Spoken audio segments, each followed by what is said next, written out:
Hi friends, welcome back to another YouTube video. Today we're going to be filming a how to read more books in 2024. I know that I love reading books and it's just such a fun hobby, and I know that other people sometimes see it as daunting. They see it as a hard hobby to do because they feel like they can't comprehend the books that they're reading. They feel like they don't have the time to read. They feel like they don't know what they like to read. So we're going to give you all the tips today. I have 10 tips. I'm super excited. It is so cold in my room right now because it's raining outside. It's a nice gloomy day. So I'm going to go ahead and get started with this video. If you're new, make sure to subscribe, like this video, and turn that bell notification on for more videos like this. So let's go ahead and get started. The first tip is find a genre that you really like reading and then stick with it. When you find a genre that you like, then it's a lot easier to find books within that genre that you'll want to read. And I'm a trendsetter. I like to follow trends. So if I'm reading a book in a certain genre and it's a very popular book, I may like it, I may not like it, but you never know unless you try, and you got to know what genre that you really like. I like fantasy and romance books because they're really fun and uplifting and they don't take too much brain energy. But I'm also a mood reader, so like I'll read like Halloweenish or like thrillers or murder mysteries in the fall. In the winter during the spooky season, I'll read nice little spring books and nice little garden books. In the spring. In the summer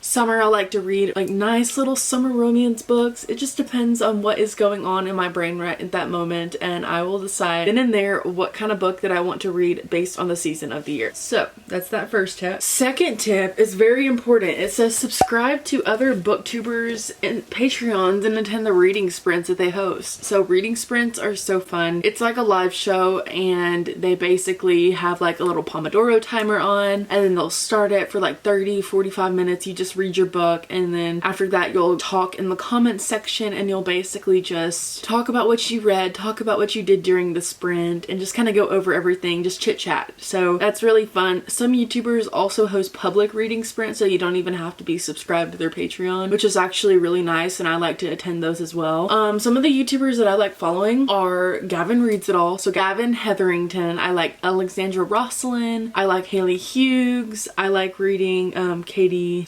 There's a lot of YouTubers out there that do reading sprints and public reading sprints, so definitely take advantage of the ones that you can find and just read with them. It's so fun. It's so nice because you're in a community with other people that are reading, and it just makes it that less hard to read a book. So yeah, third tip is set a reading goal that is realistic. Honestly, I feel like if you set a reading goal and you stick with that reading goal, then you'll be able to read more books. And I think that if you set a reading goal, it's actually really nice because setting a reading goal can look like any different thing. It can be pages per day, you can read books per year, you can set a goal for books per month, etc. You can just set a goal, but that's like breaking it down. So like if you set a certain amount of books per month, then you break it down. Like let's say you have 4 books and then each book has 300 pages in it. When you're reading a certain book, break it down and take a calculator, take the amount of page numbers and then divide it by the amount of days that you want to read it in, and then that's how many pages you'll need to read a day to achieve your reading goal. That's so nice, and it's so much easier than looking at it like a daunting, hard task, like, oh my gosh, I have 300 pages of a book to read and I don't know how I'm gonna do this. I stay so busy. Well, there you have it. The fourth tip is utilize audiobooks. So audiobooks are nice because you can literally listen to them anywhere. You can listen to them when you're driving down the road. You can listen to them while you're cleaning or doing something else. Sometimes I like to listen to them while I'm actually reading a physical book. So that's nice. Libby is amazing because Libby is a good app to use. It's free audiobooks. You can just connect your library card and then you get access to all these different audiobooks that are available to you from different libraries, of course. So you don't even have to use your public library. You can use like different libraries in the area or far away, and you can get access to tons of audiobooks. My fifth tip is to utilize a Kindle or ebooks if you don't like physical books. I have a Kindle e-reader. I have the Kindle Paperwhite and I love it. I have Kindle Unlimited as well because it's basically a subscription that you pay for every month, and then you get access to tons of books that are accessible in Kindle Unlimited. They're free. You just put them on your library and you read them. It's so nice. And then chapter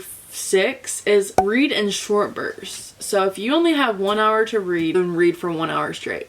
If you have 30 minutes to read for about 30 minutes. If you like reading by chapter and you don't like to stop in the middle of a chapter, read, like if you say you can read 2 to 3 chapters, read 2 to 3 chapters. Like don't just, you know what I mean? Like just read 3 chapters and then be done for that section. You know, like read in short bursts and it makes you feel like you've accomplished something, but at the same time you have just set aside a little bit of time, but you also haven't like took your whole day and just read. That's good. Try other genres that you may not normally read is my 7th tip. So if you like romance, try fantasy. If you like murder mysteries, try thrillers. It's so nice to be able to explore different books that you haven't really dipped your toes into the waters yet. So it's just nice because if you haven't read a certain genre of book and you've read this kind of genre that's similar to it, then maybe try this genre out because it might be very interesting based on what you've normally read. My 8th tip is set aside certain times to read. If you don't have time, then work it into your schedule. If you're like me and you're a college student, I like to finish all of my assignments before the weekend so that I have the weekends to do all of my fun, cozy hobbies, and that's also like really fun for me because then I won't have to really worry about doing assignments during the weekends. All I have to worry about is having fun, relaxing, doing my fun, cozy hobbies, and I really like reading. So in the weekends, I'll either read or do my other cozy hobbies, or on the weekdays I like to read at nighttime after I finished all my stuff for the day and I'm just winding down. That's when I like to read as well. Tip number 9 is don't think of it as a